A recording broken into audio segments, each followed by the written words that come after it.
The saloon door swung wide as Luke Morrison stumbled through, his spurs jangling against the weathered floorboards. The acrid smell of tobacco smoke and cheap whiskey hung thick in the air, mixing with the sour stench of unwashed bodies. It was past midnight in Cheyenne Creek, Wyoming territory, and the Golden Horseshoe Saloon was still alive with the sounds of clinking glasses and raucous laughter. Luke's blue eyes, usually sharp as a hawk's, were glazed over with drink. At 28, he cut a fine figure even in his intoxicated state, tall and lean, with a sun-weathered skin that spoke of countless days under the harsh western sun.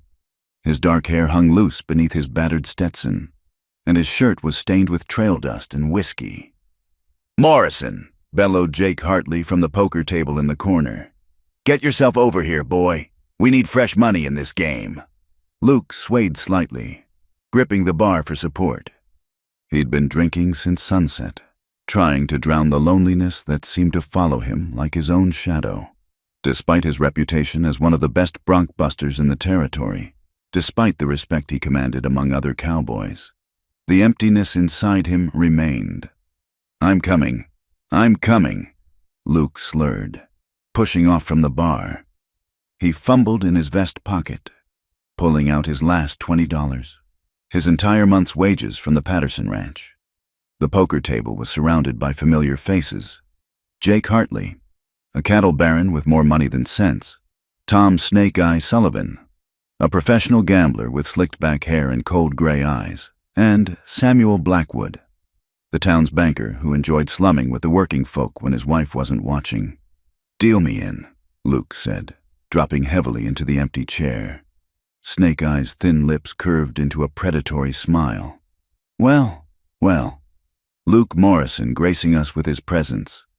"You sure you can see the cards straight, cowboy?" "I can see well enough to take your money," Luke shot back, though his words ran together slightly. The game began, and for a while, Luke's luck held. The pile of coins and bills in front of him grew steadily. The whiskey made him bold, reckless. He raised when he should have folded, bluffed when he should have played it safe. But somehow, the cards kept falling his way. "Seems Lady Luck's taken a shine to you tonight," Blackwood observed, mopping his sweaty forehead with a silk handkerchief. Luke grinned crookedly. "About time she paid me some mind." But as the night wore on and the whiskey bottle emptied, Luke's fortune began to turn. His pile dwindled, then disappeared entirely. By 3 in the morning, he was down to his saddle, his rifle, and his horse. "I'm out," he said, starting to push back from the table. "Now hold on there," Snake Eye said smoothly. "A man like you doesn't just walk away from the table." "Not when he's been winning all night. Tell you what, I'll spot you $100 for one more hand. Winner takes all." Luke knew he should leave. Every instinct honed by years of survival on the frontier screamed at him to walk away. But the whiskey had made him stupid, and his pride wouldn't let him back down in front of these men. "What's the catch?" he asked suspiciously. Snake Eye's smile widened. "No catch, just a little. Condition: if you lose, you do whatever I say. One thing, no questions asked." Jake Hartley chuckled. "Better be careful. Morrison, Snake Eye's got a twisted sense of humor. Nothing illegal," Snake Eye added, spreading his hands innocently. "Just a bit of entertainment for the good folks of Cheyenne Creek." Luke stared at the gambler through bleary eyes. $100 was more than he'd see in 3 months of hard work. If he won, he could finally save enough to buy that little spread he'd been dreaming about. "Deal," he said. The crowd in the saloon had grown.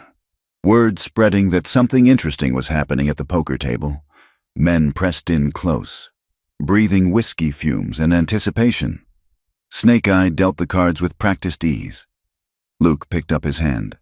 2 pairs, kings and sevens. Not bad, not great, but not bad. The betting was fierce. Snake Eye raised, Luke called. Cards were discarded, new ones drawn. Luke kept his pairs, drawing 1 card, another 7, full house. His heart pounded as he pushed the borrowed money to the center of the table. "All in." Snake Eye studied him for a long moment, those cold gray eyes searching for any tell. Finally, he matched the bet. "Show 'em." Someone called from the crowd. Luke laid down his cards triumphantly. Full house, 7s over kings. For a moment, silence fell over the saloon. Then Snake Eye began to laugh, a sound like grinding glass. Well, well, well. The gambler laid down his own cards one by one. 4 queens. Looks like you lose, Cowboy. The blood drained from Luke's face as the reality hit him. He'd lost everything, his money, his gear, and now he owed this snake whatever he demanded. Now then, Snake Eye said, lighting a cigar with deliberate slowness. About that condition. You know the Widow Johnson, the colored woman who lives out by Copper Creek? Luke nodded mutely. Everyone knew Amara Johnson, the beautiful young woman whose husband had died in a mine collapse 6 months ago. She kept to herself mostly, trying to scratch out a living on the small plot her husband had left her. You're going to marry her, Snake Eye announced. The saloon erupted. Men hooted and hollered, slapping their knees at what they saw as the ultimate humiliation for a white cowboy. You can't be serious, Luke protested, suddenly feeling more sober than he had all night. Deadly serious. You gave your word, Morrison, or are you the kind of man who goes back on his word? Luke's jaw clenched. In the West, a man's word was his bond. Break it, and you might as well leave the territory entirely. She won't agree to it, he said desperately. Oh, I think she will, Blackwood interjected. You see, I hold the note on her land. Either she marries you by week's end, or I foreclose. I've already had my lawyer draw up the papers. Luke's stomach churned as he realized he'd been set up from the beginning. This wasn't just about humiliating him. There was something larger at play. Why? He asked. What's your game? Snake Eye blew smoke rings toward the ceiling. Let's just say certain parties have an interest in that land. This way, everyone gets what they want. Blackwood gets his foreclosure one way or another, and we all get the entertainment of watching Luke Morrison tied to a... He paused, savoring the moment. To someone beneath his station. The crowd laughed again, uglier this time. Luke saw the faces around him clearly now. The prejudice, the cruelty, the small-mindedness of men who needed someone to look down on to feel big. I need some air, he muttered, stumbling toward the door. Outside, the pre-dawn air was cool and crisp. Luke leaned against the hitching post, fighting down the urge to vomit. What had he done? In one drunken night, he'd destroyed not just his own life, but potentially that of an innocent woman. 3 days later, Luke stood in the small wooden church at the edge of town, stone-cold sober and dressed in his only clean shirt. The pews were packed with townspeople who'd come to witness what they saw as the joke of the century. The door opened, and Amara Johnson entered. Luke's breath caught. He'd seen her from a distance before, but up close, her beauty was striking. She moved with quiet dignity despite the circumstances, her head held high. She wore a simple blue dress that had been carefully mended, and her dark hair was pulled back in an elegant style. But it was her eyes that held him, deep brown, filled with intelligence and a fierce pride that no amount of hardship had dimmed. She was accompanied by Reverend Mills, who looked deeply uncomfortable with the whole proceeding. As she approached the altar, Luke could see the tension in her shoulders, the way her hands gripped her small bouquet of wildflowers. Miss Johnson, Luke said quietly when she reached him. I'm sorry about this. Save it, she said, her voice low but firm. We both know why we're here. Let's just get this over with. The ceremony was brief. Reverend Mills rushed through the vows as if the words themselves were distasteful. When he reached the part about objections, the church erupted in laughter. No objections here, Reverend, someone called out. This is the best show we've had all year. Amara's jaw tightened, but she kept her eyes forward. Luke felt a surge of unexpected admiration for her composure. When Reverend Mills pronounced them man and wife, the church bells rang out over Cheyenne Creek. The sound seemed to mock them, echoing across the valley like laughter. As they turned to face the congregation, Luke caught Amara's eye. Something passed between them. Not love, Certainly, but perhaps understanding. They were both victims here, caught in a game neither had chosen to play.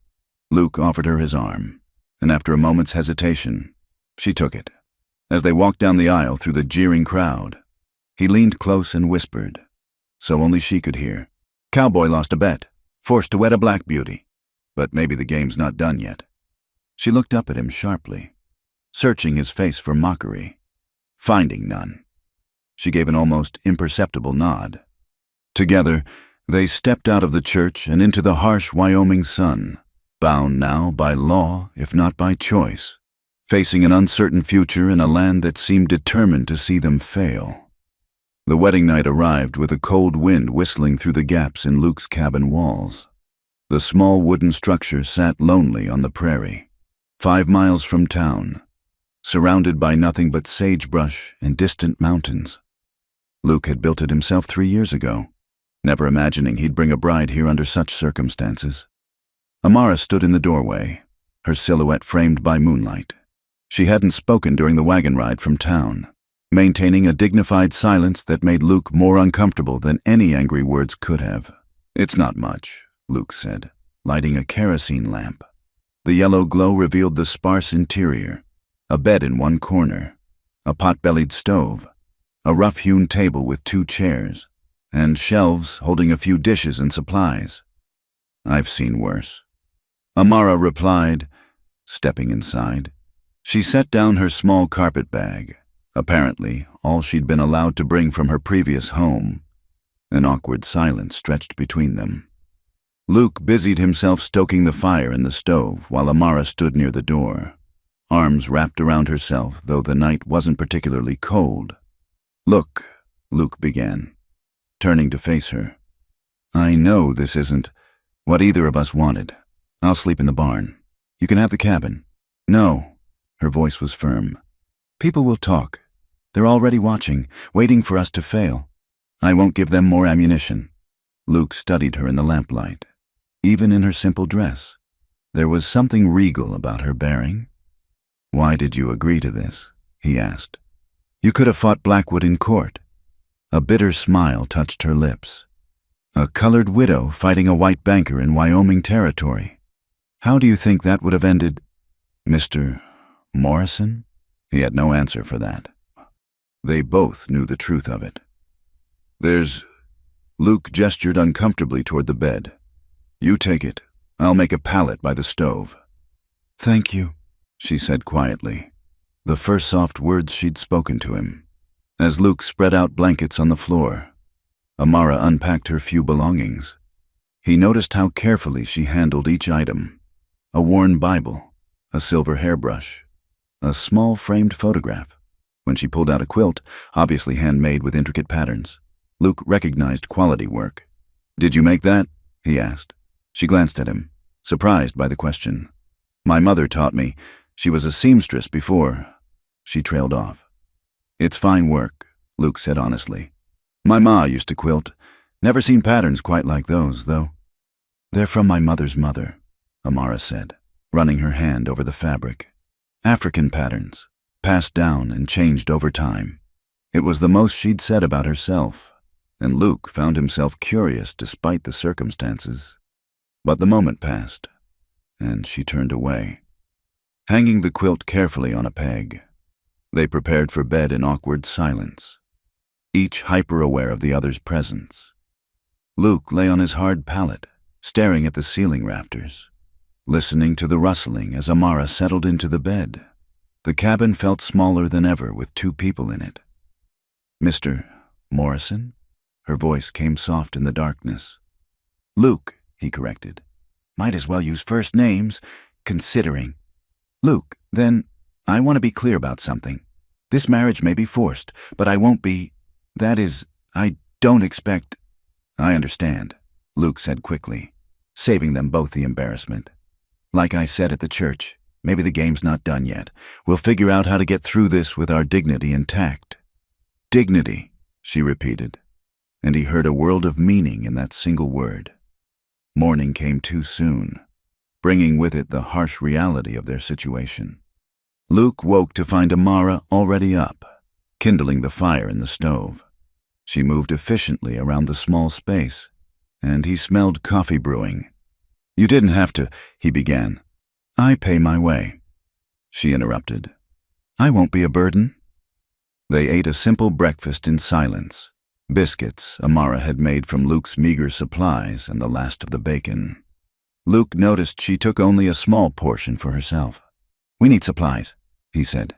"And you'll need things, clothes and such. We should ride to town." Amara's shoulders tensed. "I have what I need." "No, you don't," Luke said firmly. "You're my wife now. At least in the eyes of the law. That means what's mine is yours. We're going to town, and you're going to get what you need." She looked at him then, really looked at him, as if trying to puzzle him out. "Why are you doing this?" Luke pushed back from the table. "Because it's the right thing to do. This situation isn't your fault any more than it's mine. Besides," he added with a wry smile, "if we're going to be the talk of the town anyway, might as well give them something worthwhile to gossip about." An hour later, they rode toward town on Luke's horses, him on his bay gelding, Amara on the gentler mare he used for pack work. She sat the horse well, he noticed, with natural grace. "You ride like you were born to it," he commented. My late husband, taught me," she said. "He said a woman needed to be able to take care of herself out here. Smart man, he was." The simple words carried a weight of grief that made Luke wish he hadn't brought it up. The prairie stretched endlessly around them, brown grass rippling like waves in the wind. Purple mountains rose in the distance, their peaks already touched with snow, though it was only early fall.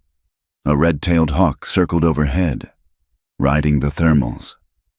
"It's beautiful," Amara said suddenly, hard and unforgiving, but beautiful.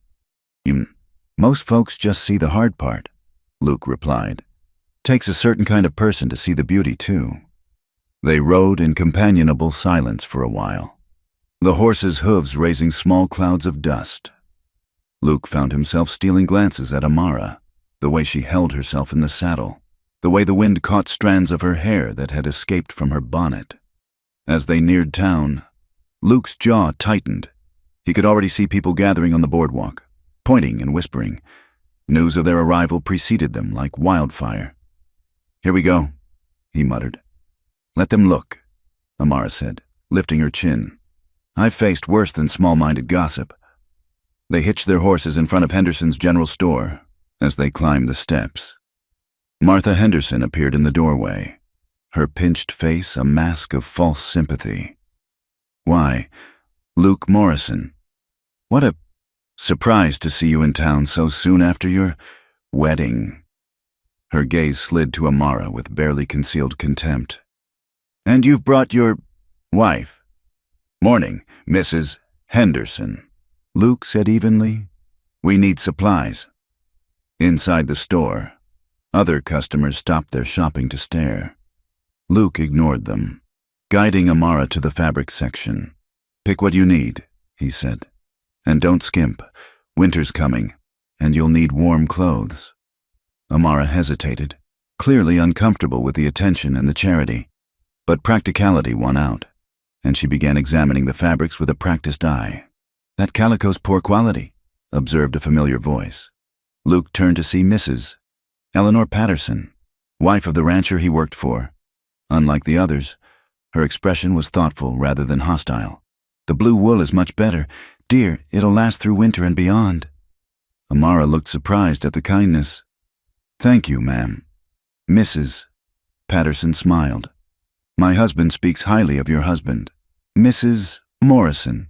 Luke's one of our best hands." It was the first time anyone had called Amara by her married name with respect. Luke saw something flicker in her eyes. Surprise, perhaps, or hope. They finished their shopping with minimal incident, though the whispers followed them like shadows. At the feed store, old Charlie Banks refused to serve them until Luke fixed him with a hard stare. At the butcher shop, they were told the best cuts were already spoken for, though Luke could see them plain as day in the case. The final stop was the bank. Luke needed to withdraw money for the supplies, and Blackwood himself emerged from his office. oily smile in place. "Ah, the happy couple," he said, loud enough for everyone to hear. "How wonderful to see you adapting to married life. I trust there are no difficulties?" Luke's fists clenched, but Amara placed a gentle hand on his arm. The touch surprised him. It was the first time she'd voluntarily made contact. "No difficulties at all, Mr. Blackwood," she said smoothly. "In fact, we're quite content. Disappointment must be hard for you to bear." Blackwood's smile faltered. "I'm sure I don't know what you mean." "I'm sure you don't." Amara agreed pleasantly. "Good day, sir." As they loaded their purchases onto the pack horse, Luke couldn't help but grin. That was well done. Old Blackwood looked like he'd swallowed a lemon. "Men like him expect people like me to cower," Amara said. "I learned long ago that dignity is sometimes the sharpest weapon we have." The ride home was quieter, both lost in thought. The sun climbed higher, beating down mercilessly, and dust devils danced across their path. Luke noticed Amara swaying slightly in the saddle. "When's the last time you ate a proper meal?" he asked suddenly. She stiffened. "I manage fine. That's not what I asked." She was quiet for so long he thought she wouldn't answer. Then, barely audible, 3 days. Before the wedding, I sold most of my stores to pay for the dress." Luke cursed under his breath. "Why didn't you say something?" "Pride, I suppose," she admitted. "The same pride that's kept me going this far." When they reached the cabin, Luke insisted she rest while he tended the horses and unpacked the supplies. He put together a meal from their purchases. Nothing fancy, but filling. As they ate, some of the tension between them eased. "Thank you," Amara said as she finished her plate. "For today, you didn't have to stand up for me in town." "Yes, I did." Luke replied, "We might not have chosen this, but we're in it together now. The way I see it, we can either make each other miserable or find a way to make it work." She studied him across the table. "You're not what I expected." "What did you expect?" "I don't know. Someone crueler, I suppose. Most men would be furious at being forced into this situation." "I was furious," Luke admitted. "Still am, at Snake Eye and Blackwood. But not at you. You're as much a victim as I am." "Victim," she repeated thoughtfully. "I've been called many things, but I don't care for that word. It implies helplessness." "What would you prefer?" A small smile, the first real one he'd seen from her. "Survivor." That night, as they settled into their respective sleeping arrangements again, the silence felt less strained. They were still strangers bound by an unwanted marriage, but perhaps they didn't have to be enemies. "Luke?" Amara's voice came through the darkness. "Yeah? That thing you said at the church about the game not being done. What did you mean?" Luke stared up at the rafters, thinking, "I meant that Snake Eye and Blackwood might think they've won, but I don't give up that easy. This isn't over." "Good," she said softly, "because neither do I." Outside, a coyote howled in the distance, and the wind picked up, rattling the windows, but inside the small cabin, for the first time since their forced marriage, there was a sense of possibility. They might have been pushed together by other men's greed and cruelty, but perhaps they could forge something stronger from it. The game, indeed, was not done yet. The days settled into a rhythm. Amara rose before dawn, starting the fire and making coffee while Luke tended to the horses. She took to ranch life with surprising ease, learning to milk their one cow, gather eggs from the chickens Luke had acquired, and maintain the vegetable garden that had been neglected since he'd built the cabin. "You don't have to work so hard," Luke told her one morning, watching her haul water from the well. "Idle hands are the devil's workshop," she replied, quoting the scripture with a slight smile. "Besides, I've never been one to sit still." Luke discovered she was as capable as any ranch hand. When he mentioned needing to mend the fence line, she appeared with gloves and wire. When a calf got stuck in a muddy ravine, she helped him haul it out, her dress muddy to the knees. "Where'd you learn to work like this?" he asked. impressed despite himself. "My husband's mine claim was also a small farm," she explained, wiping sweat from her brow. "When you're trying to make it with just 2 people, everyone does everything." 2 weeks into their arrangement, Luke woke to the sound of horses, not the familiar nickering of his own animals, but the thunder of multiple hooves approaching fast.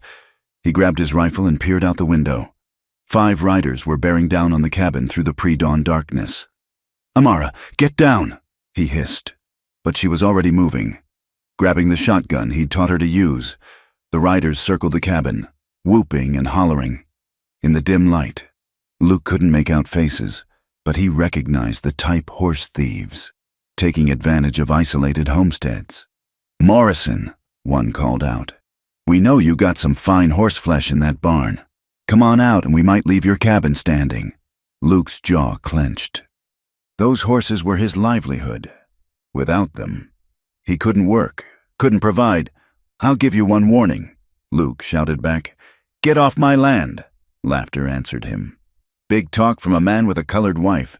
Maybe we'll take her too, see if she's as spirited as they say." Luke saw red, but before he could respond, Amara's shotgun boomed. One of the riders yelped and clutched his shoulder. "The next one goes through your heart," she called out, her voice steady as stone. "I buried one husband already. Don't test me." The wounded man cursed viciously, but the leader of the group seemed to reassess. "Cover the barn," he ordered his men. "We'll smoke them out." Luke's mind raced. If they set fire to the barn, he'd lose everything. He had to act fast. "Can you keep them busy?" he whispered to Amara. She nodded, understanding immediately. As she fired another shot, keeping the thieves' attention on the front of the cabin, Luke slipped out the back. He circled wide, using the darkness and scrub brush for cover. The thieves had left one man to watch their horses while the others surrounded the cabin. Luke crept up behind him, reversed his rifle, and brought the butt down hard. The man crumpled silently. Taking the man's pistol, Luke now had weapons in both hands. He moved toward the barn where 2 thieves were splashing kerosene on the walls. They were so focused on their task they didn't hear him approach. "Drop them," Luke commanded. One spun. Reaching for his gun, Luke shot him in the leg, dropping him screaming. The other raised his hands quickly. "Call off your boys," Luke ordered. "Now." But before the man could speak, the air changed. A wall of dust rose on the horizon, glowing orange in the rising sun. The horses began to dance nervously, whinnying in fear. "Dust storm!" someone shouted. The thieves forgot about the barn, running for their horses. Luke let them go. Nature would be a harsher judge than any court. He raced back to the cabin as the storm bore down on them. "Inside!" he yelled to Amara, who was still at her post. They barely made it through the door before the storm hit. The world outside vanished in a brown wall of dust and debris. The cabin shook, wind screaming through every gap in the walls. Dust poured in despite their efforts to seal cracks with cloth. Luke found Amara in the chaos, pulling her against him as a particularly violent gust threatened to tear the roof off. She didn't protest, burying her face against his shoulder as the storm raged. For what seemed like hours, they huddled together while the wind howled like a living thing. The lamp had blown out, leaving them in an eerie twilight. Dust filled their lungs, making breathing difficult. "The horses," Amara gasped between coughs. "They'll find shelter," Luke assured her, though he worried too. Animals know how to survive out here. Finally, the worst passed. The wind died to a moan, then a whisper. Luke and Amara separated awkwardly, suddenly aware of how close they'd been. "You all right?" Luke asked. She nodded, dust coating her dark skin with a gray film. "We should check the animals." They ventured outside to a transformed landscape. Dust drifts leaned against the cabin walls. The chicken coop had been partially buried, but miraculously, the barn still stood. They found the horses huddled in the barn's lee, shaken but unharmed. The cow lowed mournfully, and most of the chickens had survived by pressing themselves into a corner of their coop. "Could have been worse," Luke said, surveying the damage. "Those men," Amara began, then stopped. "Do you think they made it?" Luke looked toward the horizon where the thieves had fled. "Hard to say. Dust storms don't play favorites." They spent the day digging out and repairing damage, working side by side. They fell into an easy partnership. When the water bucket ran dry, Amara refilled it without being asked. When she struggled to lift a fallen beam, Luke appeared at her elbow to help. As the sun set, they sat on the porch steps, exhausted but satisfied. The evening light painted the dust-scoured landscape in shades of gold and purple. "You handled yourself well this morning," Luke said. "That was some shooting." "My husband taught me," Amara replied. "He said a woman alone needed to be able to protect herself. I never thought I'd have to use it. You saved our horses, maybe our lives." She looked at him sideways. "Our horses?" Luke realized what he'd said and felt heat rise to his face. "Well, I mean, you're here, aren't you? Working as hard as any partner would." "Partner," she repeated softly. "I like that better than wife." They sat in comfortable silence as darkness fell. The stars emerged, brilliant in the clear post-storm air. "Can I ask you something?" Amara said suddenly. "Why aren't you married? I mean, before this, a man like you. Steady work, your own land. Seems like you'd have your pick." Luke was quiet for a long moment. "Never found the right woman. I guess always seemed like the ones who were interested wanted to change me, make me into something I'm not, a town man, a shopkeeper, and He paused, searching for words. "I've been alone so long. I figured that's just how it was meant to be. Being alone isn't the worst thing," Amara said. "Being with the wrong person is worse. Was your husband the right person?" A sad smile touched her lips. "Thomas was a good man, kind, hard-working. We were building something together. When the mine collapsed," she trailed off, lost in memory. "I'm sorry," Luke said quietly. "So am I. Sorry for him, sorry for what we lost. But I'm still here, and that has to count for something." The next morning brought visitors. Mrs. Patterson arrived in her buggy, accompanied by her daughter Sarah, a cheerful girl of about 16. "Thought you might need some things after that storm," Mrs. Patterson said, producing baskets of food and supplies. "Nasty one, wasn't it?" While the women visited, Luke noticed how Mrs. Patterson treated Amara with genuine warmth. Sarah peppered her with questions about her sewing, admiring the quilt work visible through the cabin window. "Mother, look at these stitches," Sarah exclaimed. "Could you teach me that pattern, Mrs. Morrison?" Amara looked startled but pleased. "Of course, if you'd like." After they left, Amara stood in the doorway watching the buggy disappear into the distance. "She didn't have to do that," she said wonderingly. "Eleanor Patterson's good people." Luke said, "Not everyone in town is like Blackwood and his cronies. It's been so long since—" Amara stopped, blinking rapidly. "Since anyone treated me like just another woman. Not a colored woman, not a widow, just a neighbor." Luke felt something shift in his chest, a protective instinct he hadn't expected. "You are just another woman," he said firmly. "Anyone who can't see that is a fool." She turned to him then, and for a moment something electric passed between them. But before either could speak, they heard horses approaching again. Luke tensed, reaching for his rifle, but relaxed when he recognized Sheriff Ben Carter riding up with a deputy. "Luke," the sheriff greeted, dismounting heavily. He was a fair man, even-handed in his justice, one of the few Luke truly respected. "Ma'am," he tipped his hat to Amara. "Ben," Luke nodded. "What brings you out here?" "Found 3 bodies out on the prairie. What was left of them after the storm. Anyway, horse thieves. By the look of them, you wouldn't know anything about that." Luke met his gaze steadily. "They came here looking for trouble. We defended ourselves. The storm did the rest." Sheriff Carter studied them both, taking in the damage to the property, the defensive positions. "Self-defense, then—" "Yes, sir." Amara spoke up. "They threatened to burn the barn, and worse." The sheriff's expression darkened. He'd seen enough of frontier justice to know what worse meant.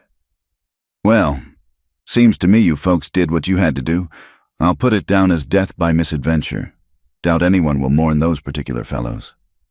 After the sheriff left, Luke found Amara sitting at the table, hands folded, very still.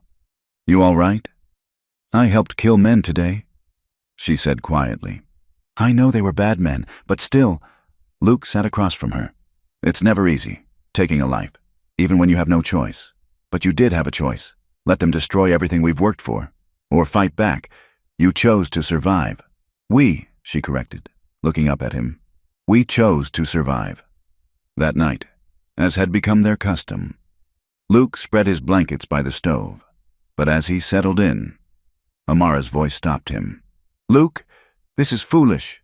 You've been sleeping on that hard floor for weeks. The bed is big enough for two, with a blanket down the middle for propriety. You'll ruin your back down there." Luke hesitated.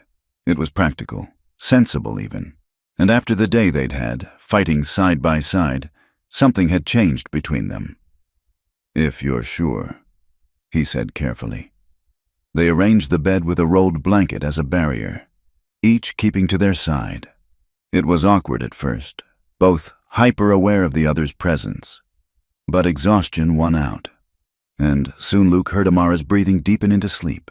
As he lay there, listening to the night sounds and her quiet breathing, Luke realized something had shifted fundamentally. They'd started as strangers forced together, but now they were something else. Partners, maybe, friends, possibly, and perhaps, just perhaps, something more was growing in the fertile ground of shared hardship and mutual respect. Like the prairie grass that bent before storms, but never broke.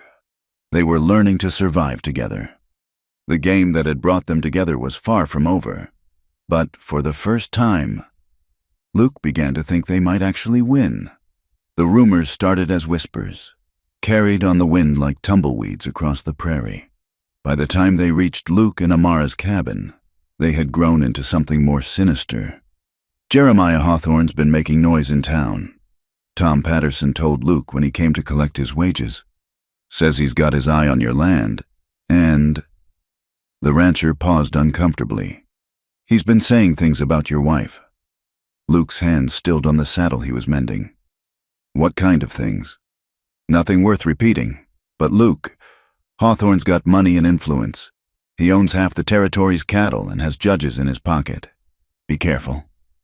That evening, Luke shared the news with Amara as they prepared dinner together.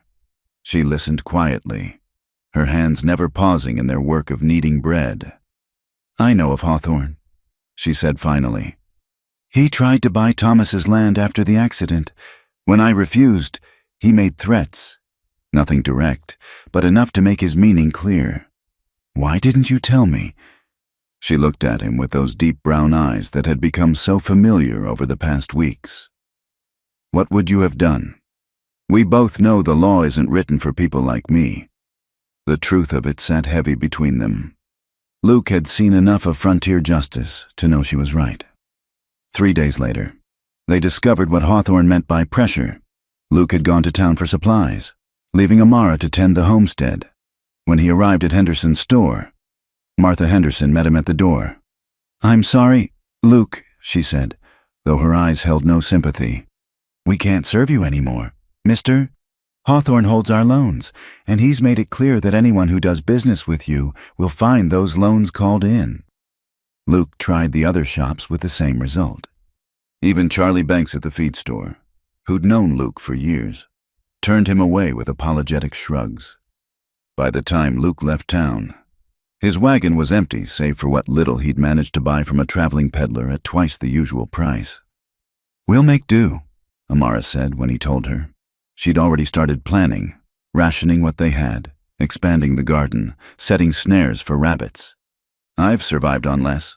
But Hawthorne wasn't done. The next week, their fences were cut and cattle wandered onto their property. Hawthorne cattle, naturally.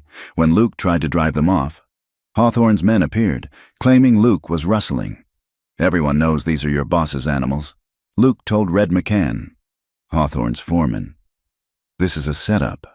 Red smiled. showing tobacco-stained teeth. "Prove it. Meanwhile, Mr. Hawthorne wants compensation for the stress you've caused his stock."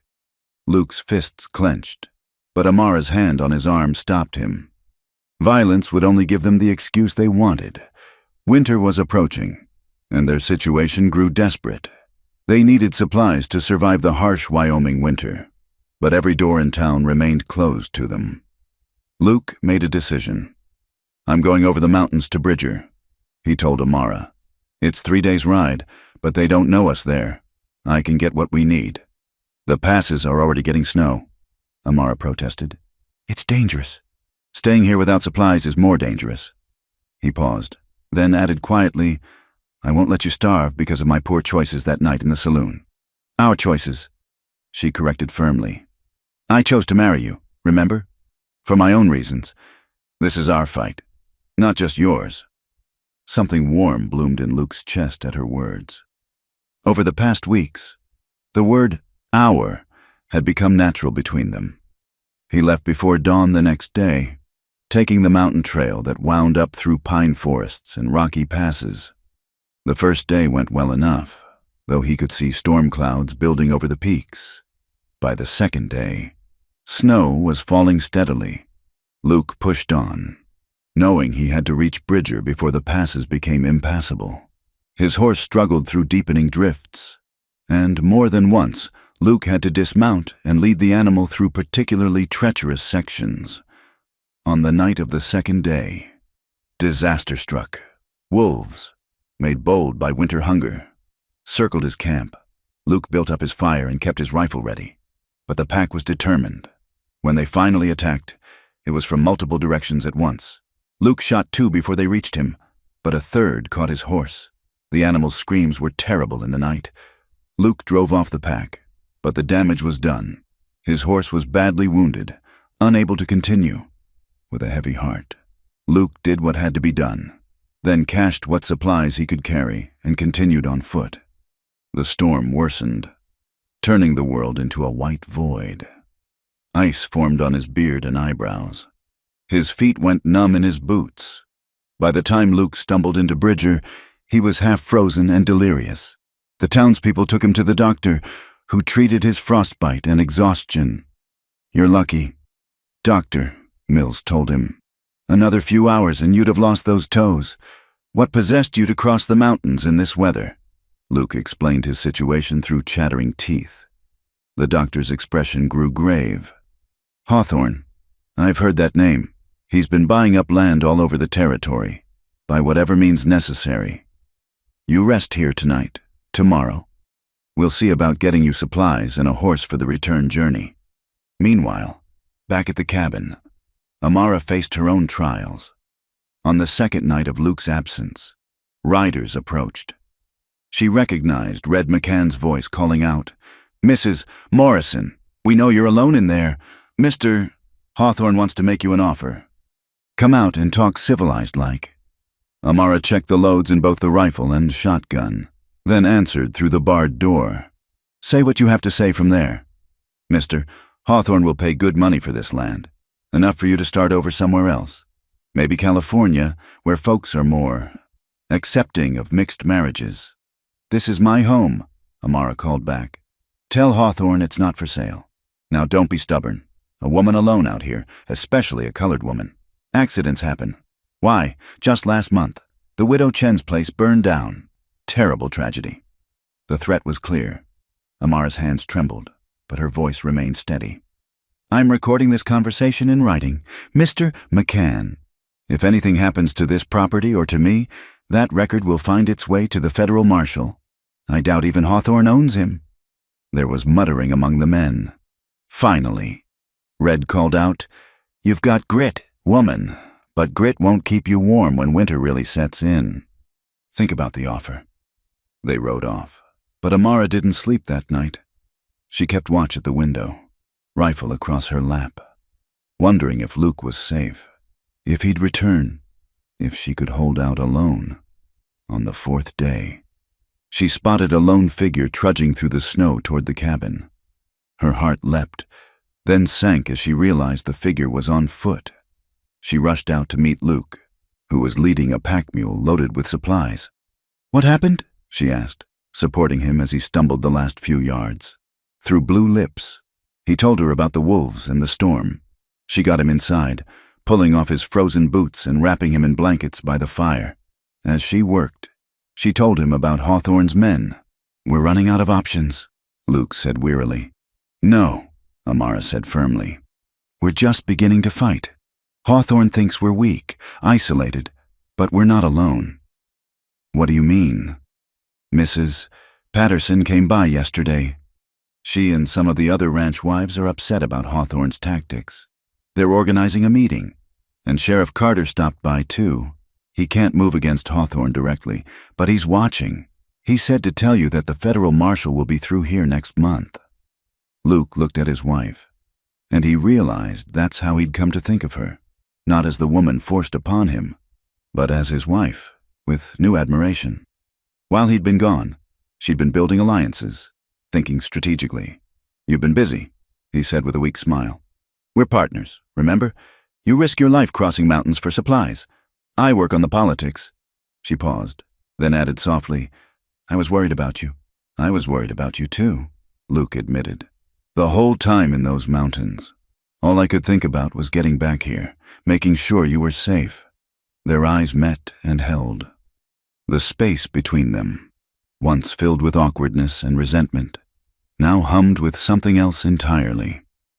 "Luke," Amara began, then stopped, seeming to gather courage. "This started as a forced arrangement, but somewhere along the way, it became more, at least for me." Luke's heart pounded. He reached out, slowly, giving her time to pull back. When she didn't, he took her hand in his. "For me too," he said roughly. "I don't know when it happened. Maybe when you stood with me against those thieves, or when you called us partners, or any of a dozen other moments. But Amara, A gunshot shattered the window, cutting off his words. They dove for cover as more shots followed. "Hawthorne's done talking," Red McCann's voice carried through the broken window. "You've got 1 minute to come out, or we burn you out." Luke and Amara looked at each other. After all they'd survived, it might end here. But Luke saw no defeat in Amara's eyes, only determination. "Together?" she asked. "Together," he confirmed, checking his rifle. They took positions at opposite windows. Whatever came next, they would face it as they'd learned to face everything else, side by side. Partners in truth, and perhaps something more.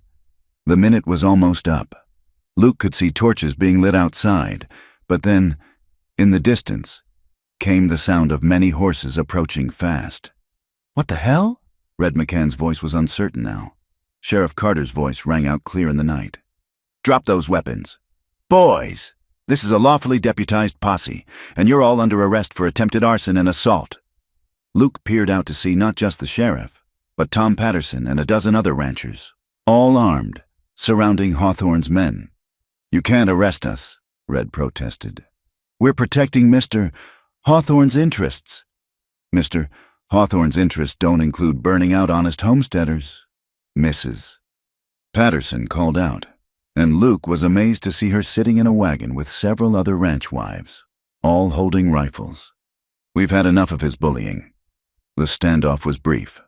Outnumbered and caught in the act, Hawthorne's men surrendered. As the sheriff led them away, Tom Patterson approached the cabin. "You folks all right in there?" Luke and Amara emerged, still hardly believing the turn of events. "How did you know?" Luke asked. "Your wife sent word through Sarah." "Mrs." Patterson explained. "Smart woman you've got there. Luke, she figured Hawthorne would make his move while you were gone and arranged for us to keep watch. When we saw them riding out armed, we gathered everyone we could." Luke looked at Amara with amazement and growing love. She'd saved them both with her foresight and courage. As their rescuers prepared to leave, Sheriff Carter pulled Luke aside. "This isn't over. Hawthorne will try again, through legal channels most likely. But you've got the community behind you now. That counts for something." When they were alone again, Luke and Amara stood in their damaged cabin, snow drifting through the broken window. Despite everything, Luke felt more hopeful than he had in weeks. "What were you saying before we were interrupted?" Amara asked softly. Luke pulled her close, no longer held back by propriety or the circumstances that had brought them together. "I was saying that I love you, Mrs. Morrison. Somehow, in all this mess, I fell in love with my wife." Tears gathered in her eyes, but her smile was radiant. "And I love you, Mr. Morrison, forced marriage or not." They kissed then, their first real kiss, while snow swirled around them and the future remained uncertain. But they had each other, they had allies, and they had love. The game that had started in a saloon was entering its final phase, and together, they were determined to win. The broken window had been boarded over, but drafts still found their way through the cracks as Luke and Amara sat by the fire that evening. The excitement of the confrontation had faded, leaving them with the reality of their situation and the new understanding that had bloomed between them. "We should talk about earlier," Amara said quietly, her hands wrapped around a cup of coffee. "What we said to each other." Luke shifted in his chair. Now that the immediate danger had passed, the magnitude of their confessions hung in the air. "I meant it," he said simply. "Every word." "So did I." She looked at him across the small space, firelight dancing in her eyes. "But meaning it doesn't make this simple. We're still who we are. The world is still what it is." "The world can go hang," Luke said fiercely. "What matters is what we want. And what do you want, Luke Morrison?" He stood, crossing to kneel beside her chair, taking her hand in both of his. He spoke with quiet intensity. "I want to wake up beside you every morning without a blanket barrier between us. I want to build a real life together, not just survive. I want children who have your strength and grace. I want to grow old watching sunsets from that porch we're going to build." Amara's breath caught. She touched his face gently, tracing the lines that sun and wind had etched there. "You know what you're saying. The life you're describing won't be easy. Mixed children face even more hardship than their parents." "Since when have we chosen easy?" Luke asked. "Besides, any child of yours would be strong enough to face whatever the world throws at them." She was quiet for a long moment, then spoke so softly he had to lean close to hear. "I lost a baby. Before Thomas died, the doctor said I might not be able to." She stopped, unable to continue. Luke gathered her into his arms, feeling her tremble. "Then we'll face that too, if we have to, together." "But Amara, don't close the door on hope because of fear." She pulled back to look at him. "When did you become so wise?" "Must be your influence," he said with a slight smile. "You've been teaching me all kinds of things since you got here." "Like what?" "Like how to be a partner instead of a loner, how to think beyond the next day, how to fight with more than just my fists." He paused. "How to love someone more than I love my own stubborn pride." This time when they kissed, it was slower, deeper, full of promise. When they parted, Amara stood, extending her hand. "No more blanket barrier?" she asked softly. "No more barriers at all." Luke agreed, taking her hand. Later, as they lay entwined in the bed they now truly shared, Amara traced lazy patterns on Luke's chest. "Tell me about your family," she said. "You've never really spoken of them." Luke was quiet for so long she thought he wouldn't answer. Then, staring up at the ceiling, he began to speak. "My PA was a drunk. Mean one.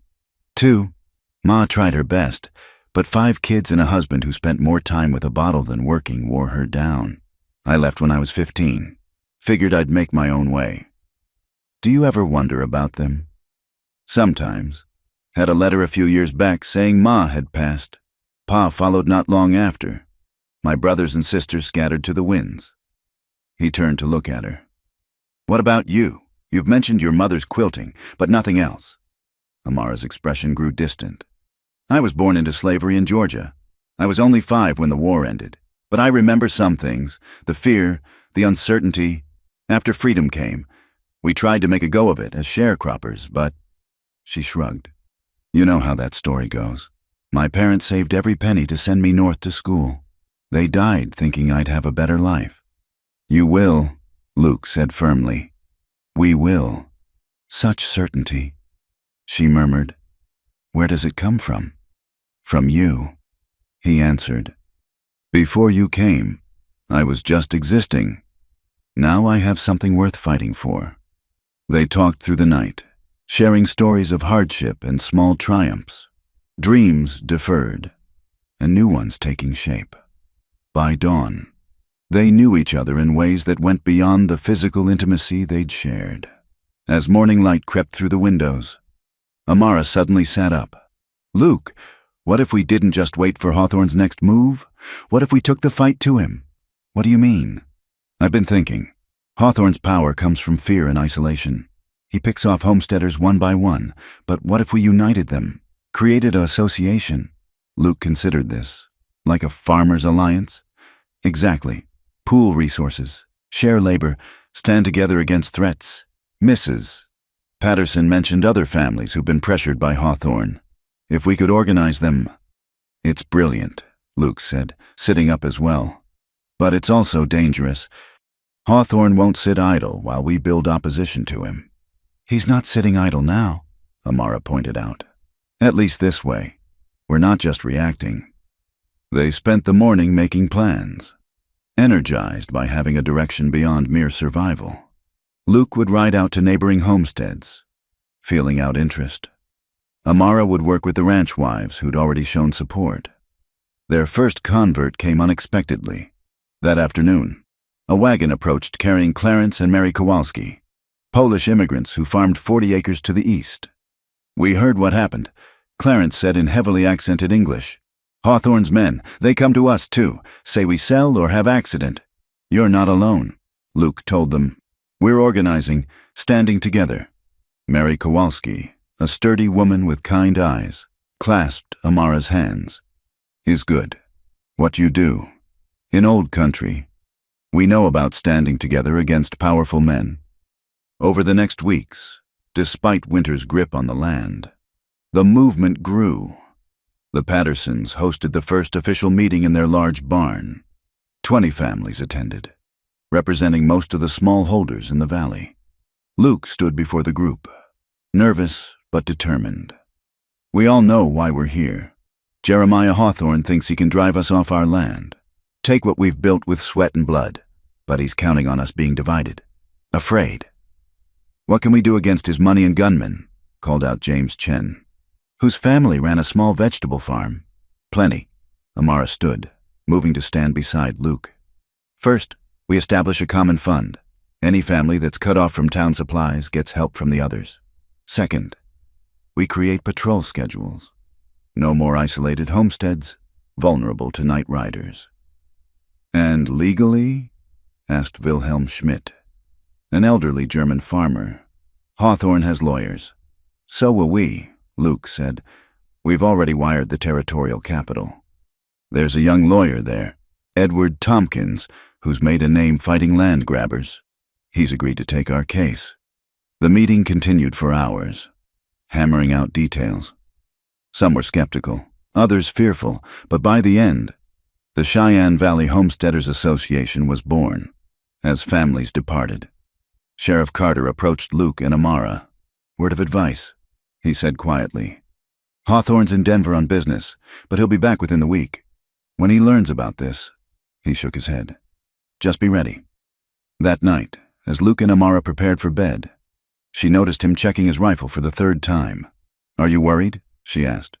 Cautious, he corrected. We've painted a target on ourselves, but Amara, seeing those families come together, having hope instead of fear, it's worth the risk. She moved into his arms. I never thanked you. For what? For becoming the man I needed you to be. When we first married, you were angry, bitter about being forced into this. You could have made my life miserable.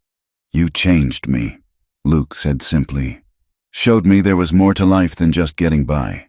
Made me want to be better. We changed each other, she corrected. 3 nights later, they woke to the smell of smoke. Luke bolted upright, instantly alert. The barn, Amara gasped, seeing an orange light flickering through the window. They rushed out to find the haystack beside the barn ablaze, working frantically. They formed a bucket brigade from the well, Just as the fire threatened to spread to the barn itself, riders appeared out of the darkness, their neighbors, responding to the patrol system they'd established. Within an hour, the fire was out, the barn saved. As dawn broke, they surveyed the damage. It could have been worse, much worse.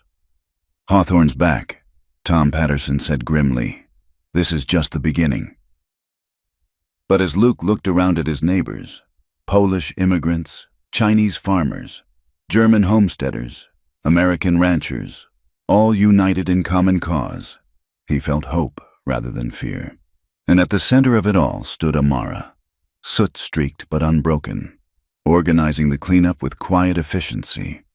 "I need to tell you something," Luke said, pulling her aside as the others worked. "Now?" she asked, wiping ash from her face. "Now," he confirmed. "Before whatever comes next, Amara Johnson Morrison, you are the best thing that ever happened to me. What started as the worst bet I ever lost has become my greatest win. You asked once what I wanted. I want you, for all my days, in whatever way this life allows. Not because a preacher said words over us, but because I choose you, every day, for every reason." Tears cut tracks through the soot on her cheeks. "Luke Morrison, you impossible, wonderful man. I choose you too. For the fights ahead, for the quiet moments between, for the life we're building against all odds." They kissed there in their burned field, surrounded by neighbors who'd become friends, facing an uncertain future, but no longer facing it alone. As the sun climbed higher, casting long shadows across the valley, Luke remembered his drunken words at their forced wedding. Cowboy lost a bet, forced to wed a black beauty, but maybe the game's not done yet. The game wasn't done, but it had transformed into something neither of them had expected. What began in humiliation had become love. What started as punishment had become partnership. And what Hawthorne meant for evil, they were turning to good. "We should get back to work," Amara said practically, though her eyes still shone with emotion. "In a minute," Luke said, holding her close. "Just let me remember this moment. You and me, standing in a burned field, covered in soot, with half the valley watching and feeling like the luckiest man alive." She laughed, the sound bright as morning. "Only you could find romance in arson and ash. Only you could make me want to," he replied. Hand in hand, they returned to their neighbors, to the work of rebuilding and resistance. Whatever came next, they would meet it together, a cowboy and a lady, bound first by chance, now by choice, proving that the love could grow even in the harshest ground. The morning Jeremiah Hawthorne arrived at their homestead, Luke was repairing the fence damaged in the fire, while Amara tended to an injured calf in the barn. The sound of approaching horses made them both tense. But it wasn't night riders this time. It was a procession in broad daylight. Hawthorne himself rode at the front, a heavy-set man in his 50s with silver hair and cold gray eyes that reminded Luke unpleasantly of Snake Eye Sullivan. He was flanked by 6 armed men and followed by Samuel Blackwood in a fancy carriage. "Morrison," Hawthorne called out, not bothering to dismount. "We need to discuss your recent activities." Luke set down his tools deliberately, noting Amara emerging from the barn with a shotgun. Their neighbors were too far to help if this turned violent. "Nothing to discuss," Luke replied evenly. "This is private property. State your business or move on." Hawthorne's face reddened. "Your little association has disrupted the natural order of things. I'm here to make you a final offer, $10,000 for your land. Take it and leave the territory." "Not for sale," Luke said flatly. "Everything's for sale, boy. It's just a matter of price." Hawthorne's gaze slid to Amara with undisguised contempt. "Though I can't imagine what you'd want to stay for. Must be degrading. A white man reduced to—" "Choose your next words very carefully," Luke interrupted, his voice dangerous. Blackwood leaned out of his carriage. Now, let's keep this civilized. Mr. Hawthorne is trying to be generous. After all, this whole situation started because you couldn't control yourself at a poker table. Morrison, maybe it's time to fold." "The only thing I'm folding is your face if you insult my wife again." Luke growled. One of Hawthorne's men, a scar-faced gunslinger Luke recognized as Jake Murdoch, shifted his hand toward his pistol. "Want me to teach him some manners? Boss?" "Stand down," Sheriff Carter's voice rang out. He rode up with 2 deputies, positioning themselves between the groups. "Gentlemen, this is a peaceful county.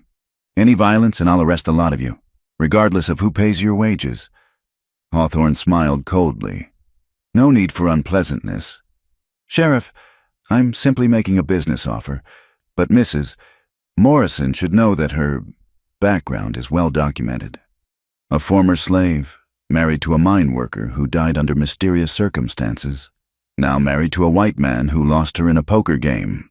A territorial judge might find such a history interesting." Amara stepped forward, her dignity unshaken despite the slurs. "Are you threatening me, Mr. Hawthorne?" Merely observing, "Madam, the law can be interpreted many ways."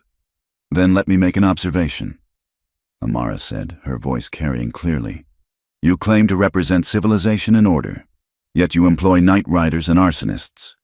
You speak of the law while corrupting it with bribes. You consider yourself superior while acting with less honor than any person here you'd call beneath you." Hawthorne's face darkened.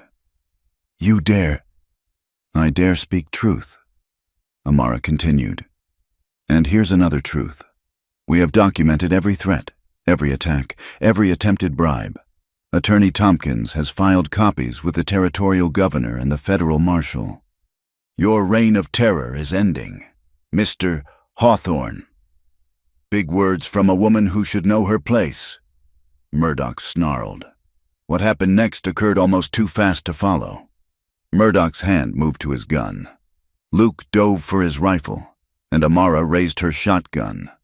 But before anyone could fire, a shot rang out from the ridge above. Murdoch's hat flew off his head, and everyone turned to see Tom Patterson and 5 other association members positioned on the high ground, rifles trained on Hawthorne's group. "Looks like you're outnumbered," Patterson called down. "I'd ride on if I were you." Hawthorne's jaw worked furiously. "This isn't over," he snarled. "You think your little alliance protects you? I own judges, sheriffs in 3 counties, even a federal marshal. I'll see you all hanged or driven out." "Maybe," Luke said, moving to stand beside Amara. "But you'll have to go through all of us, and we're not going anywhere." After a tense moment, Hawthorne wheeled his horse around. "Move out," he barked to his men. As they rode away, he called over his shoulder, "You've made a powerful enemy today. Morrison, you and your woman both." When they were gone, Luke felt the tension drain from his body. Amara lowered her shotgun with shaking hands. "Thank you, Tom." Luke called to the ridge. "Association looks after its own," Patterson replied. "Though I think you've lit a mighty big fuse, Luke." That evening, their cabin was full of association members discussing the confrontation. Edward Tompkins had arrived from the capital, a thin young man with intelligent eyes and an earnest manner. "Hawthorne's threats about the law aren't empty," he warned. "He does have influence, but so do we. I've been in touch with newspaper editors in Denver and Chicago. They're interested in the story. Wealthy cattle baron terrorizing small farmers makes good copy." "Public opinion matters," agreed Eleanor Patterson. "Even corrupt judges hesitate when the whole nation is watching." As strategies were debated, Luke noticed Amara slip outside. He found her on the porch, staring at the stars. "You were magnificent today," he said, sitting beside her. "I was terrified," she admitted. When he mentioned Thomas, suggested I had something to do with his death. "No one who knows you would believe that. No one knows me, Luke. Not really. To them, I'm just a colored woman who married above her station." Luke took her hand. "You're wrong. They know you now, our neighbors, the association. You've shown them who you are through actions, not just words." She leaned against him. "Sometimes I wonder if we're fighting a battle we can't win." "Maybe, but you taught me something. Surviving isn't enough. Sometimes you have to stand up, even when the odds are against you." 2 days later, one of their association members, William Foster, burst into a meeting with devastating news. His son Daniel, just 17, had been shot while checking their fence line. "He's alive?" Foster said, tears streaming down his weathered face. "But Doc says he may not walk again. It was Murdoch and 2 others. They said it was a warning." Rage filled the room. Men spoke of riding on Hawthorne's ranch, of meeting violence with violence. Luke felt the same fury, but saw Amara watching him, waiting. He stood slowly. "William, I'm sorry about Daniel. We all are. And yes, we could ride out tonight, guns blazing. Some of us would die. Some of them would die. And tomorrow we'd have federal troops here putting down an insurrection." "So we do nothing?" Chen demanded. "We do something better," Luke said. "We use the law. Sheriff Carter, will you arrest Murdoch?" Carter nodded grimly. "With witnesses, yes, but he'll make bail. And Hawthorne's judges will face federal oversight." Tompkins interrupted. "I've been busy. The territorial governor is sending a special prosecutor, and—" He smiled slightly. "A reporter from the Chicago Tribune arrives tomorrow." The tide began to turn. When Sheriff Carter arrested Murdoch, Hawthorne's lawyers appeared immediately, but so did the special prosecutor. The bail hearing became a sensation when the Tribune reporters' stories hit the wire services. "Reign of Terror in Wyoming," read one headline. "Cattle Baron's Private War," proclaimed another. Amara worked tirelessly, organizing the women to care for the Foster family, coordinating supplies, keeping meticulous records of every incident. Luke watched her with growing admiration and love. One evening, as she updated her ledgers by lamplight, he asked, "Do you ever regret it? If you'd refused to marry me, found some other way to fight Blackwood?" She looked up, considering. "Ask me something. If you could go back to that poker game, knowing everything that would follow, would you still make that bet?" Luke thought of all that had happened, the hardship, the danger, but also the love, the purpose, the woman who'd become his world. "Yes," he said without hesitation, "because it brought me you." "Then there's your answer," she said softly. The legal battles intensified. Murdoch's trial became a flashpoint. Hawthorne brought in expensive lawyers from San Francisco, but the association had something more powerful, the truth, meticulously documented, and public opinion firmly on their side. When young Daniel Foster testified from his wheelchair, describing the attack in halting words, even hardened spectators wept. When association members detailed the campaign of terror, the pattern became undeniable. The verdict was guilty. Murdoch would serve 10 years hard labor. That night, Hawthorne made his last, desperate move. Luke woke to Amara shaking him urgently. "Fire!" she gasped. "Not here in town." They could see the glow from their window. Racing to town, they found the association's meeting hall ablaze, along with 2 adjacent buildings. The whole town turned out to fight the fire, but the damage was done. Hawthorne's ranch hands were seen leaving town just before the fire started. Sheriff Carter told them as dawn broke over the scorched buildings. But Hawthorne had overplayed his hand. The fire had spread to businesses owned by previously neutral townspeople. Public opinion, even among those who'd benefited from Hawthorne's patronage, turned decisively. The next day, a federal marshal arrived with a warrant for Hawthorne's arrest on charges of conspiracy, arson, and attempted murder. When they rode to arrest him, they found the cattle baron in his study, a glass of whiskey in hand. "You've won this round," he told Luke, who'd accompanied the lawmen. "But don't think this is over. Men like me don't stay down. Men like you always think you're above consequences." Luke replied, "But you're wrong. You're just a bully with money." And we stopped being afraid. As Hawthorne was led away in shackles, Luke felt no triumph, only relief. The fight had been long and costly. Back at their cabin that evening, Luke found Amara in the garden she'd coaxed from the harsh soil. She was picking vegetables for dinner, humming softly. "It's over," he said. "This part is," she corrected, straightening to look at him. "There will be other challenges.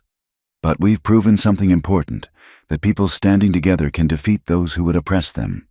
We've proven something else too, Luke said, pulling her close. That love can grow in the most unlikely places. She smiled, touching his face. A black woman and a white cowboy in Wyoming territory. Who would have believed it? Anyone who knows us now. Luke said simply. As the sun set over their land, really theirs now, free from threat, they stood together, planning a future that once seemed impossible. The association would continue, helping new settlers, protecting the vulnerable. Their story would inspire others facing similar battles. I've been thinking, Amara said as they walked back to the cabin, that spare room could be a nursery. Luke stopped walking. Are you? Not yet, she said quickly. But I want to try, to hope, if you do. In answer, Luke swept her into his arms, carrying her over the threshold of their home. What had begun with a lost bet and forced marriage had become something neither expected. A love strong enough to challenge injustice, deep enough to bridge divisions, and real enough to build a life upon. The circuit judge arrived in Cheyenne Creek on a cold November morning, his black carriage cutting an imposing figure against the frost-covered landscape. Judge Theodore Whitman had a reputation for fairness, which was why the territorial governor had specifically assigned him to oversee the land dispute cases that had torn the valley apart.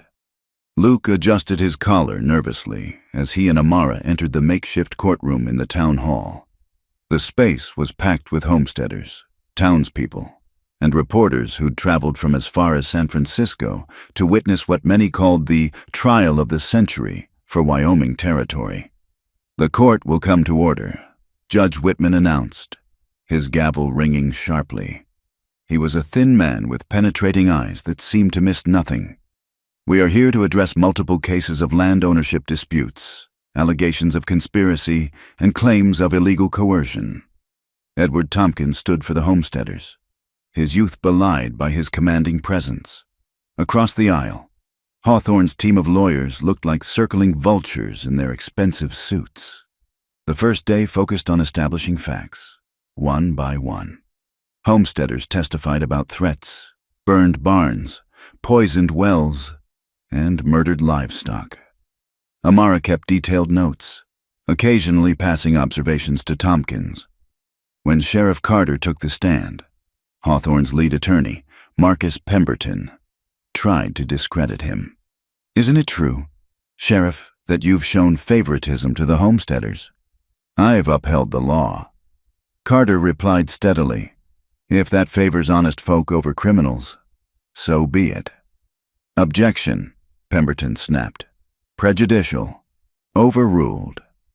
Judge Whitman said mildly, continue. Sheriff? The most dramatic moment came when Blackwood was called to testify. The banker had been granted immunity in exchange for his cooperation, and his revelations sent ripples through the courtroom. Hawthorne and I had an arrangement, he admitted, sweating profusely. He identified properties he wanted. I called in loans or created circumstances that forced sales. What kind of circumstances? Tompkins pressed. Blackwood's gaze flickered to Luke and Amara. Sometimes we arranged situations, like the poker game where Morrison lost. The courtroom erupted. Judge Whitman hammered his gavel repeatedly. Order. I will clear this courtroom. When quiet resumed, Tompkins continued, are you saying the poker game was rigged? Snake Eye Sullivan was paid to ensure Morrison lost. The bet to marry the widow Johnson was Hawthorne's idea. He wanted her land because of the water rights.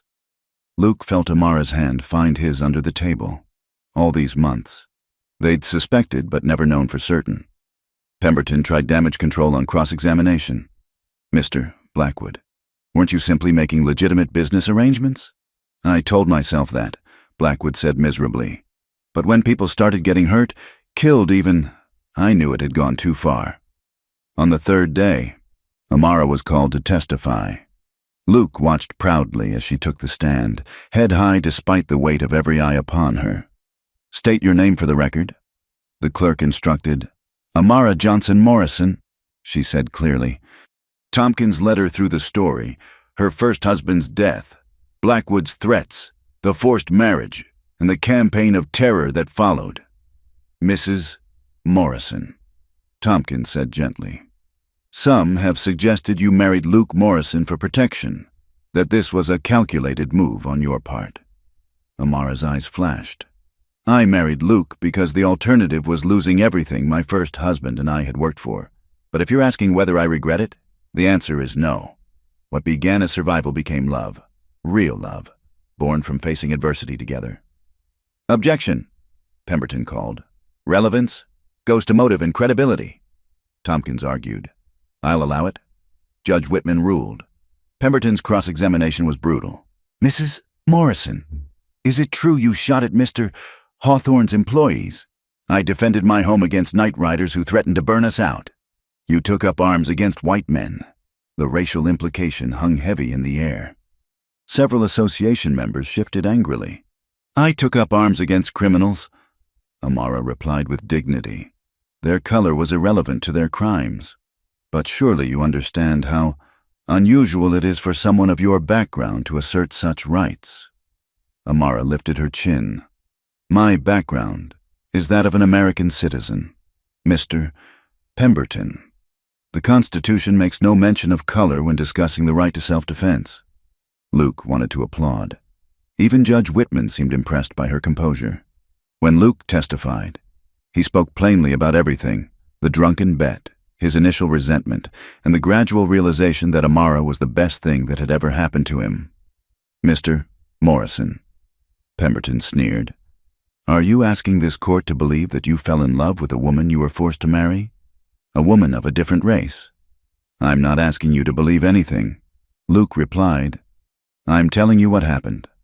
Love doesn't always arrive the way we expect. How poetic, Pemberton mocked. And convenient for your land claims. Luke's temper flared. What's convenient is rich men like Hawthorne thinking they can destroy lives for profit.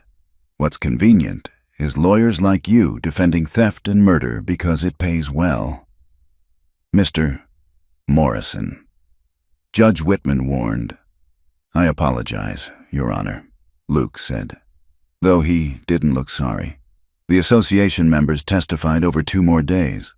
The Kowalskis spoke through an interpreter about fleeing oppression in Poland, only to find it in Wyoming. The Chens described the suspicious fire that had nearly killed their children. The Schmidts detailed the systematic poisoning of their well.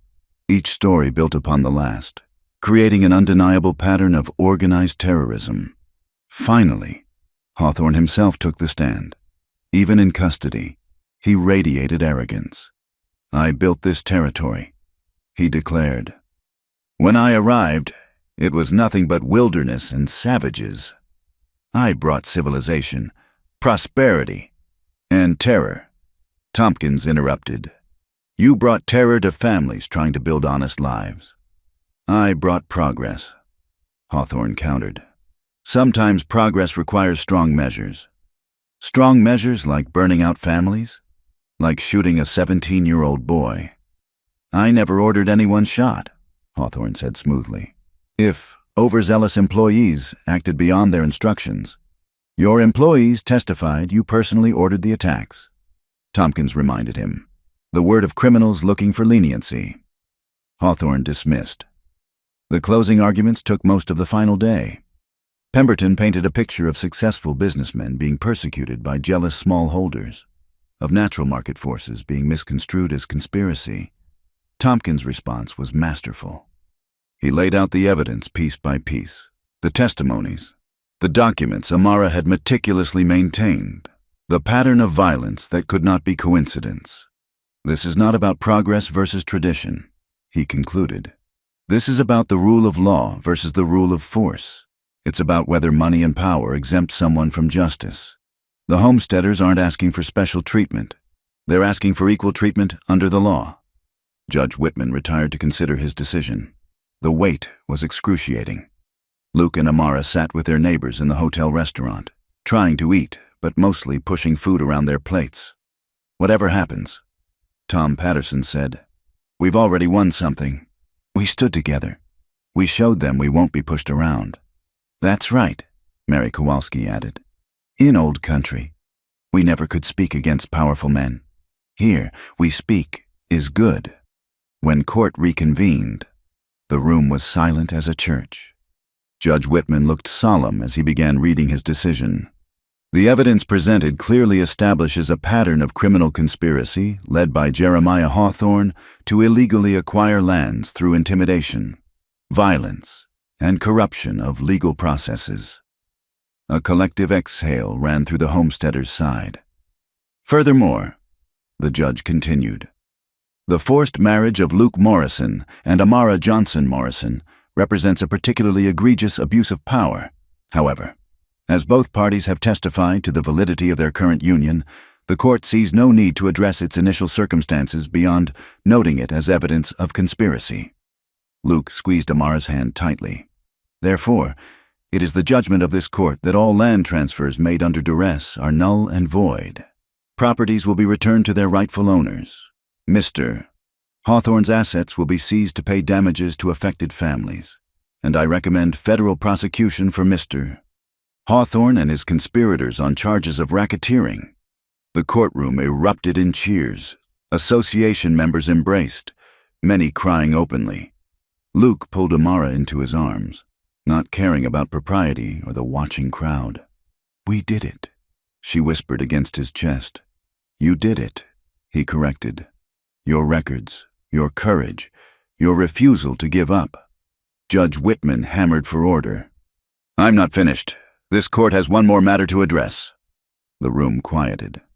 Throughout these proceedings, I've been struck by the dignity and courage displayed by all the homesteaders, but particularly by Mrs. Amara Morrison. In the face of racial prejudice compounding already difficult circumstances, she has shown remarkable grace and intelligence. It is citizens like her who represent the best future of our growing nation. Amara stood frozen, tears streaming down her face as the courtroom applauded. As they filed out, Pemberton approached. Luke tensed, but the lawyer's expression was thoughtful rather than hostile. "Mrs. Morrison," he said quietly, "I owe you an apology. My tactics in court were beneath me. You answered with more class than I deserved." Amara studied him for a moment, then nodded. "We all do what we think we must. Mr. Pemberton, perhaps next time you'll choose your clients more carefully." That evening, the association threw an impromptu celebration at the rebuilt meeting hall. Music played, children danced, and hope filled the air like spring after a hard winter. Luke found Amara standing outside, looking at the stars. The celebration sounds drifted through the windows behind them. "No regrets?" he asked, wrapping his arms around her from behind. "None," she said firmly. "Oh, Luke, when I think of where we started—" "I lost a bet," Luke said, nuzzling her neck. "But I found the wife of my dreams." She turned in his arms. "And I found a partner worth fighting beside. Worth building a future with." "Speaking of the future," Luke said, suddenly nervous, "I never properly proposed.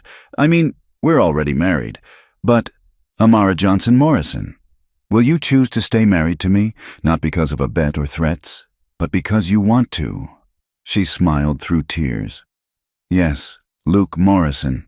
I choose you, today, tomorrow, and all the days after." They kissed under the Wyoming stars while their friends celebrated inside. The long game that had started with deception and greed had ended with truth and justice. But more than that, it had created something beautiful, a love strong enough to overcome any obstacle, and a community united in common cause. "We should go back in," Amara said eventually. "It's our victory too. Our victory." Luke agreed, loving the sound of it. "The first of many, I hope." Hand in hand, they returned to the celebration, to their chosen family of fellow fighters, to the future they'd won through courage, determination, and unexpected love. Spring arrived in Wyoming with the explosion of wildflowers across the prairie. The harsh winter that had tested their resolve was now a memory, replaced by warm breezes carrying the scent of sage and new grass. Luke stood on the rise overlooking their expanded property, watching Amara work in her garden below. The month since the trial had brought remarkable changes. With Hawthorne's reign of terror ended and his assets distributed among his victims, the valley had flourished. The association had evolved from a defensive alliance into a thriving cooperative, sharing resources and knowledge to everyone's benefit. "Admiring your kingdom." Tom Patterson's voice came from behind. Luke turned with a smile, just thinking how different it all looks now. Amazing what folks can accomplish when fear's removed. Tom agreed.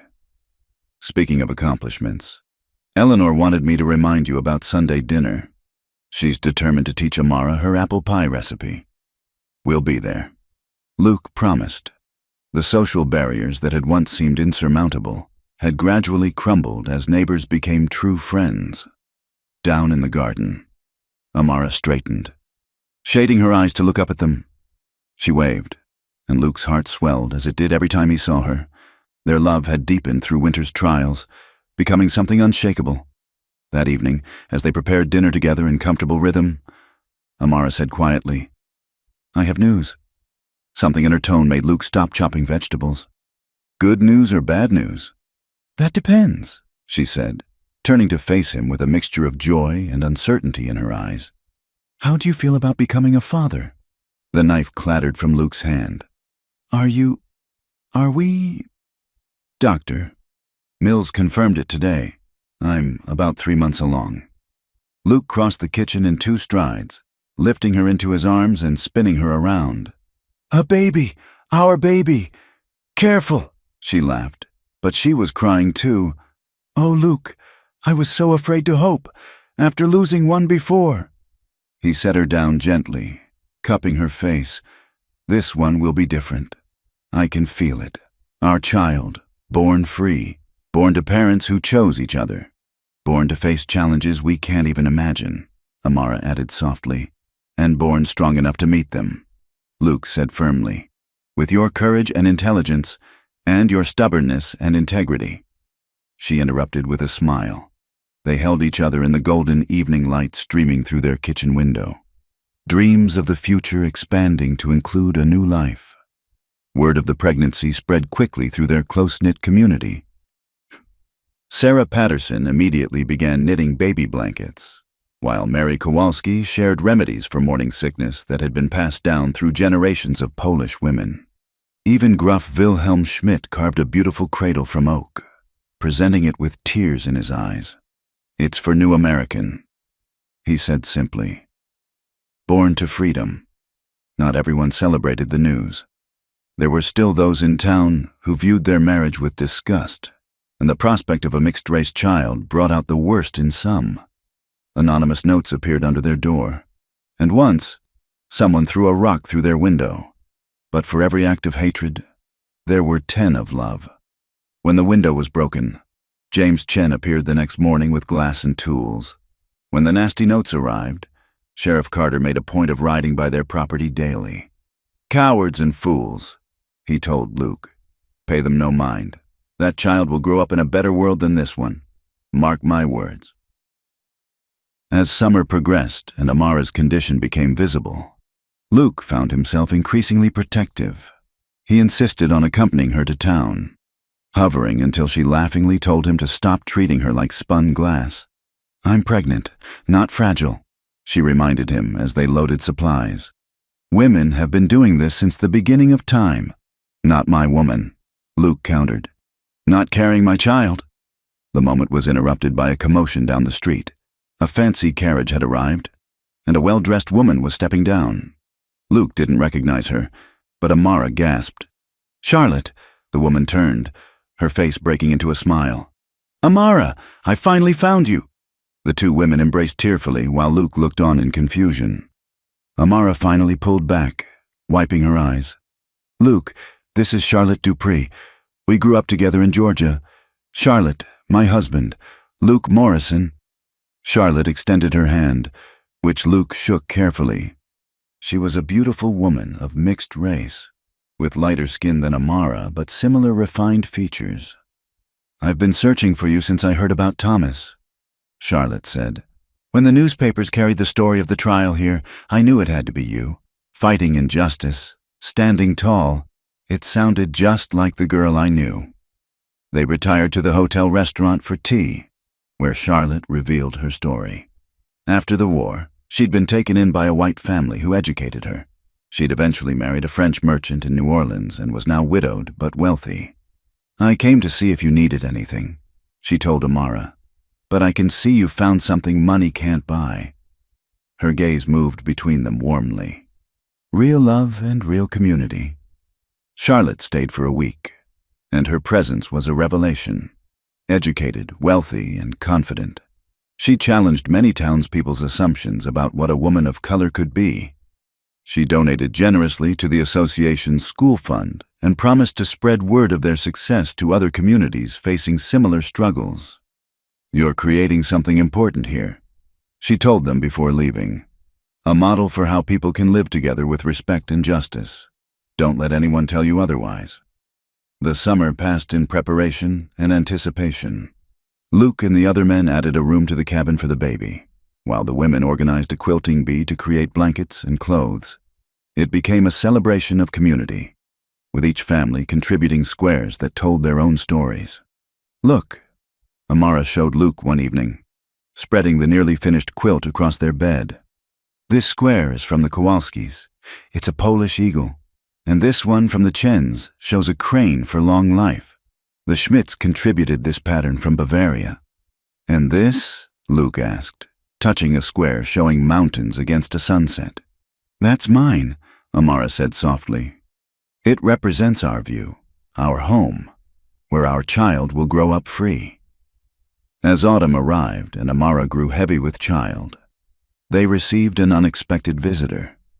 Snake Eye Sullivan appeared at their gate, hat literally in hand. Luke's first instinct was to reach for his gun, but something in the gambler's demeanor stopped him. "I ain't here for trouble," Snake Eye said quickly. "I came to apologize, I guess, and to warn you." They listened warily as he explained. With Hawthorne imprisoned, various interests were maneuvering for his former empire. Some had their eyes on the valley again. "Why tell us?" Amara asked suspiciously. Snake Eyes shifted uncomfortably. "I did you folks wrong. Can't undo it. But maybe I can balance the scales a bit. Besides," he looked at Amara with something like respect, "any woman who can face down Hawthorne while carrying a child deserves fair warning." After he left, Luke and Amara discussed his information with the association. They decided to strengthen their legal protections, filing proper deeds and establishing the valley as an official township with elected officials. Luke was nominated for mayor but declined. "I'm a rancher, not a politician. Besides, I'll have my hands full soon enough." Instead, they elected Tom Patterson, with James Chen as sheriff when Carter decided to retire. The town they created was unique for its time, a place where people were judged by their character rather than their color or origin. The first snow was falling when Amara's labor began. Luke rode hard for Dr. Mills, while Eleanor Patterson and Mary Kowalski stayed with Amara. The hours that followed were the longest of Luke's life. "First babies take their time, Doctor," Mills assured him as Luke paced outside. "She's strong, and the women with her know what they're doing." Just after dawn, a cry pierced the air, the most beautiful sound Luke had ever heard. Eleanor emerged, beaming. "You have a daughter, Luke. Healthy and perfect."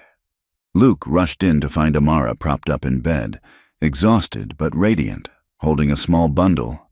The baby had Amara's delicate features and Luke's blue eyes, with skin the color of cream coffee and a head of dark curls.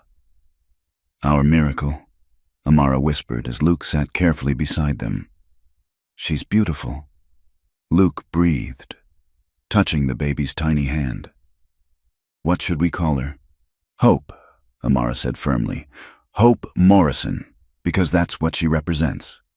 As the sun broke fully over the mountains, painting the snow-covered valley in shades of gold and pink, their friends began arriving, the cabin filled with quiet congratulations and gifts for the baby. Sheriff Chen brought a silver dollar for prosperity. The Kowalskis provided warm clothes they'd made. The Schmidts offered a hand-carved toy horse. Each gift represented acceptance, community, and hope for the future. Even some unexpected visitors came, Mrs. Henderson from the general store appeared with a beautiful baby quilt, mumbling something about times changing before hurrying away.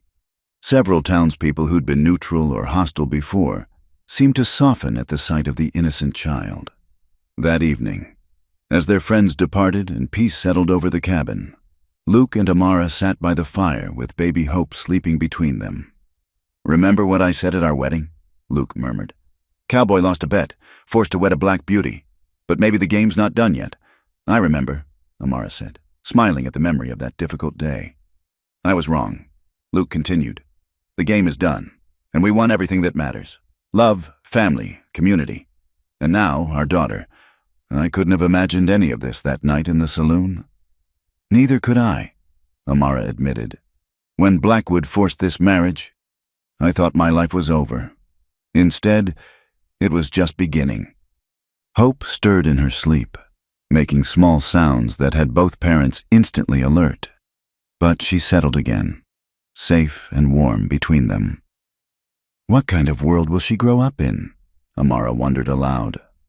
"A better one than we did," Luke said confidently. "Oh, there'll still be challenges. People who judge her for her mixed heritage. But look at what we've built here. She'll grow up surrounded by people who've learned to see beyond color and prejudice, and she'll have parents who'll teach her to stand tall and fight for what's right, and to love freely," Amara added, without letting others' opinions matter more than her heart. Outside, snow continued to fall, blanketing the valley in pristine white, but inside the Morrison cabin, warmth and love prevailed. What had begun as a drunken wager had transformed into something neither Luke nor Amara could have imagined. A true partnership, a loving family, and a community that proved change was possible.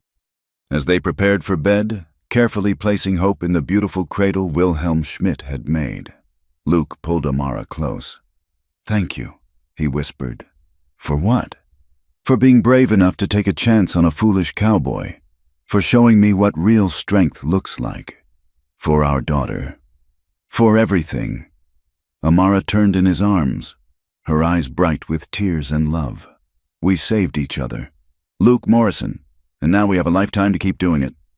They stood together at the window, watching the snow fall on their land they'd fought for, bled for, and won, in the cradle. Hope slept peacefully, the living symbol of their love's triumph over hatred and fear. The cowboy had indeed lost a bet, but in losing, he had won more than he ever dreamed possible, and the forced bride had found not just a husband, but a partner, a protector, and the love of her life.